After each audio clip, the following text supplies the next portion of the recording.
Au beau milieu du golfe du Morbihan, l'île d'Ar, 320 habitants et près de 140 voitures et camionnettes. Une présence de véhicules qui ne cesse de s'amplifier. Alors, le maire a décidé de lancer une votation citoyenne.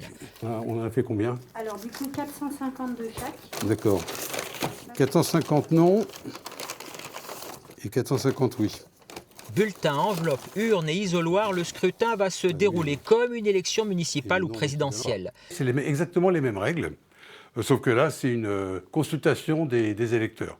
C'est-à-dire, c'est pas, on n'élit personne, mais on vote pour ou contre un projet d'arrêté municipal qui a pour but de réguler la circulation automobile sur l'île.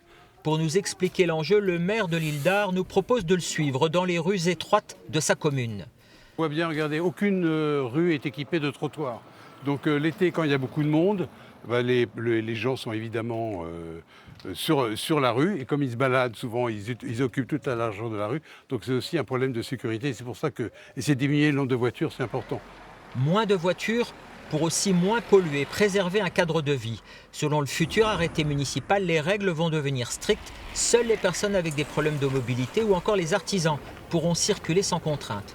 Une autorisation ponctuelle de circulation sera cependant délivrée par la mairie et pour quelques jours seulement, pour des raisons particulières comme par exemple un déménagement. Sur l'île, le dossier est devenu une véritable source de discorde avec deux clans opposés.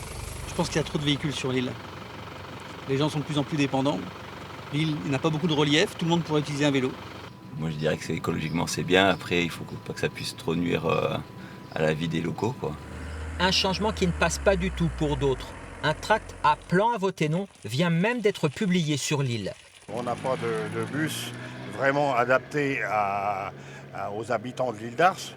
Et ceux qui habitent à Penrose, ceux qui habitent un petit peu plus loin et tout, l'hiver, comment ils font pour amener leurs gosses à l'école?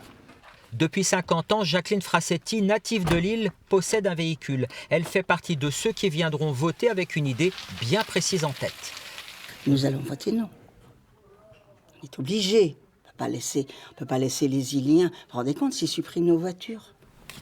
Le résultat du scrutin sera connu dimanche soir, peu avant 18 h. Un vote qui n'est que consultatif.